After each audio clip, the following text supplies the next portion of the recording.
Assalamualaikum warahmatullahi wabarakatuh. Apa kabar sobat sekalian? Semoga baik-baik saja. Jumpa lagi di channel Rahmat Romani. Kali ini kita akan membahas berita hangat dan masih hangat diperbincangkan, yaitu statement dari Rizal Ramli yang belak-belakan membeberkan Luhut Panjaitan itu biang kudeta konstitusi, ya. Bagaimana selengkapnya?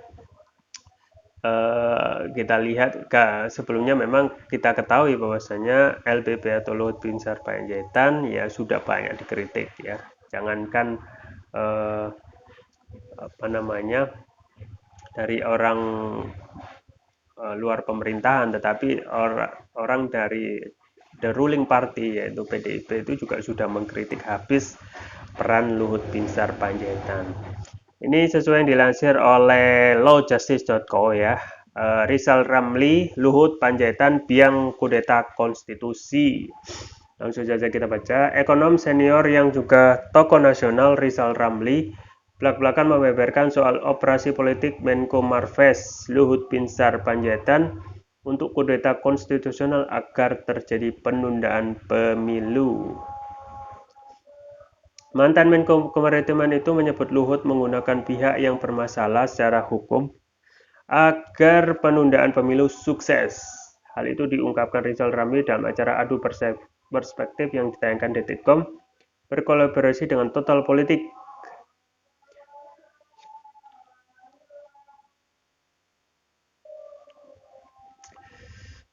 Rizal Ramli awalnya bercerita kudeta militer umumnya terjadi di dunia pada dekade 1970.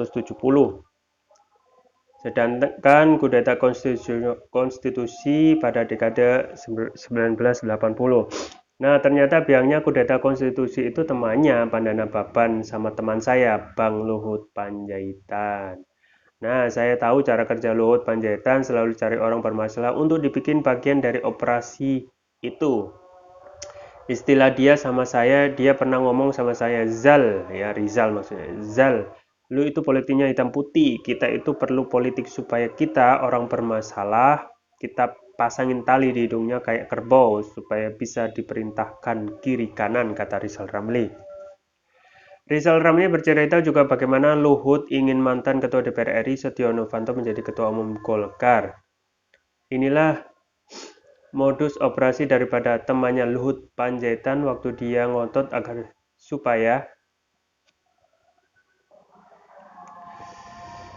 supaya Jokowi pilih Setia Novanto jadi Ketua Umum Golkar. Kalau saya masih dalam istana, biasanya Jokowi nanya sama saya, Mas Rizal ini gimana ini?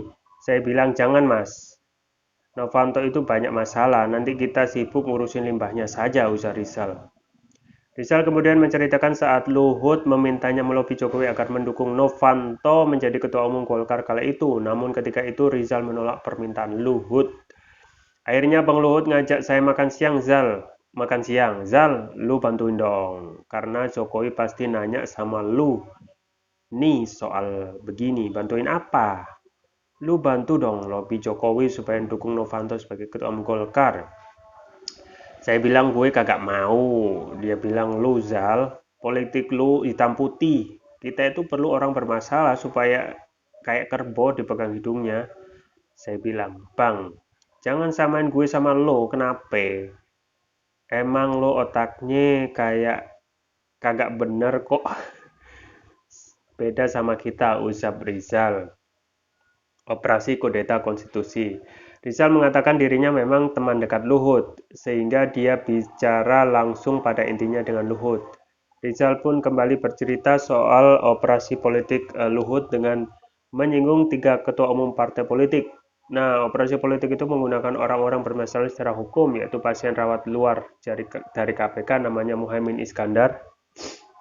Jadi dia pakai istilah pasien rawat luar dari KPK, ya, namanya Muhaimin Iskandar, Zulkifli Hasan, namanya Erlangga Hartarto. Tiga-tiganya punya masalah hukum, jadi mereka gampang diarahkan supaya dukung kudeta konstitusi ini, supaya sebut Rizal. Namun, kata Rizal Ramli, Luhut tak berani mengaku terkait operasi politik tersebut. Rizal meminta Luhut mengaku bahwa aktor utama operasi politik penundaan pemilu adalah dirinya. Ternyata kemudian kan pada tekan publik, reaksi publik luar biasa, akhirnya pada ngaku yang nyuruh itu teman kita Bang Luhut. Nah, tapi Bang Luhut nggak berani, harusnya kan gentleman gitu doang, gentleman dong, katanya gagap berani. Ya ngakulah, memang aku otaknya atau otaknya gitu, malas malah ngeles imbuhnya. Ya, sobat sekalian, kita di apa namanya Bang Rizal Ramli ya, pegawai ekonomi sudah menyampaikan, ya, jadi memang Luhut Binsar Panjaitan itu seperti itu gitu ya. Dan kita ketahui ya, dan sudah banyak dikritik oleh banyak pengamat ya, ada Fadlizon ya, terutama juga Masinton ya, Masinton Pasaribu dari The Ruling Party PDIP juga ikut mengkritik, coba bayangkan.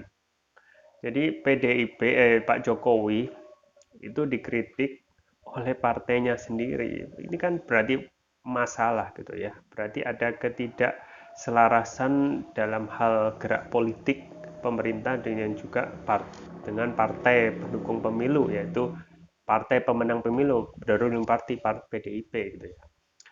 Jadi memang problem sekarang yang the untouchable yaitu LBP gitu ya. LBP sudah banyak sekali ya eh, apa namanya jabatan yang diberikan oleh Presiden Jokowi, dan itu juga semua pengamat garu-garu kepala ya. Kenapa semuanya itu bisa dilimpahkan ke LBP gitu ya. Jadi ada sebutan Menko Saurus ya, Menko segala urusan ya, atau ASU ya, atasi segala urusan ya.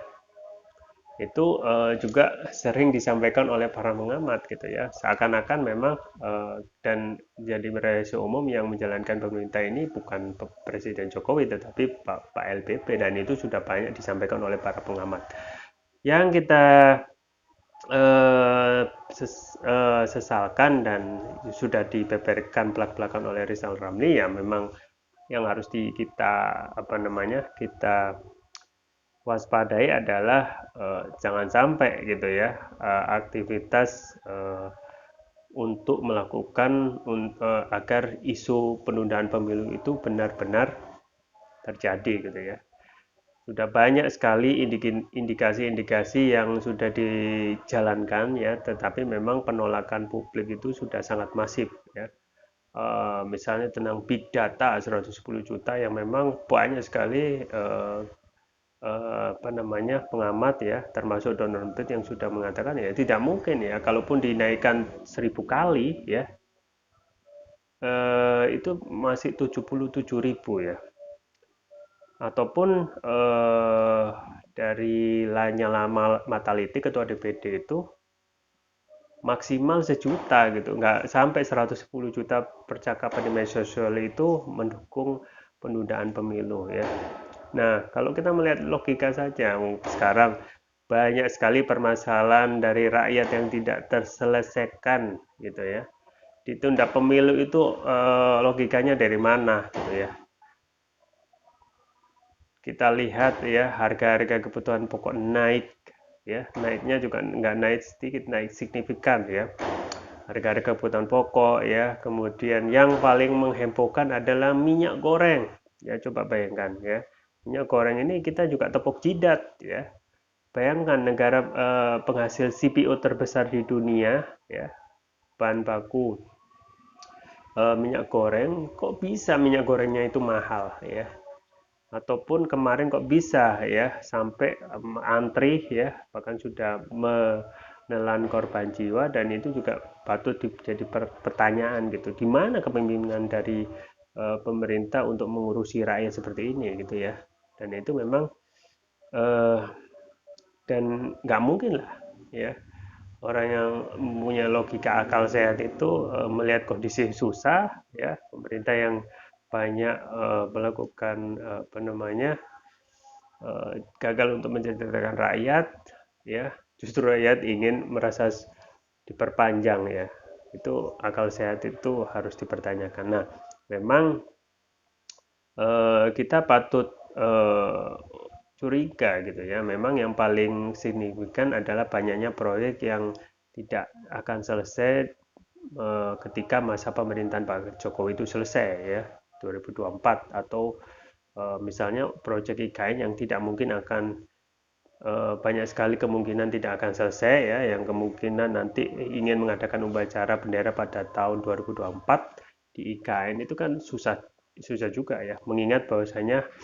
mayoritas ya investor dari IKN itu sudah cabut ya, Softbank ya yang merencana mau investasi masif besar ya 1.400 triliun yang kalau itu Softbank saja yang investasi itu sudah selesai gitu. Dan ternyata banyak sekali yang cabut, Softbank cabut dan diikuti dengan investor yang lain. Dan sekarang sudah coba untuk memberikan alternatif yaitu melakukan refunding atau kasarnya urunan ya. Urunan dari uang dari mana masyarakat atau apa namanya rakyat sekarang lagi susah gitu ya.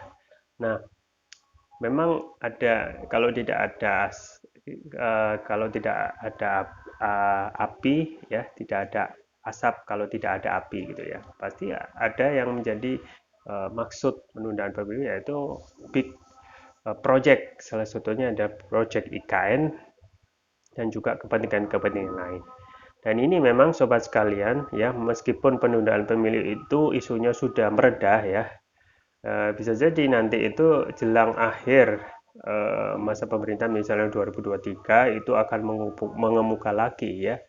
Mengingat juga ada isu terkait masalah harga minyak yang mahal itu ya diungkapkan oleh Masinton ya kalau nggak salah. Nah, karena bahwasanya itu termaksud di dalamnya ada dana yang disiapkan untuk proyek penundaan pemilu gitu ya. Jadi negara ini itu memang acak adut ya, tidak belum selesai satu masalah, masalah lain muncul ya. Dan itu kebanyakan datangnya ya dari LPP sendiri gitu ya. LPP sendiri yang kemarin belum selesai masalah bisnis PCR dengan Erick Thohir dan sekarang juga masalah penundaan pemilu yang disampaikan oleh Rizal Ramli memang ingin mengorbankan memakai politik tersandra ya, mengorbankan orang-orang yang bermasalah ya supaya mereka itu bisa digerakkan dengan mudah. Nah, itulah politik yang didasarkan pada keinginan untuk meraih kekuasaan ya. Padahal kalau kita melihat ya, seorang muslim itu harusnya berpikir ya, dalam Islam itu kekuasaan itu akan dijadikan penyesalan gitu ya. Apalagi seseorang itu eh, harus mempertanggungjawabkan apa yang dipimpinnya. Dan ini para politisi itu seakan mereka bebas gitu ya. Padahal mereka itu sudah kaya raya ya, mempunyai banyak anu, tetapi masih saja ada yang ingin mereka kejar ya, seakan tidak puas dengan kekayaan yang mereka dapatkan. Nah, ini juga yang harus kita sampaikan ya, bahwasanya itu berbeda dengan politik dalam Islam ya. Politik dalam Islam itu adalah riaya sunil ummah, mengurusi urusan umat dan tidak melulu masalah kekuasaan ya. Jadi ketika Islam itu diterapkan ya, yang jadi tujuan dari penguasa atau khalifah ya, yang nanti berkuasa adalah melakukan riayah, mengurusi urusan umat ya. Jadi semua kebutuhan masyarakat itu disediakan untuk kebutuhan yang sifatnya dibutuhkan oleh masyarakat umum itu akan disediakan secara gratis gitu ya.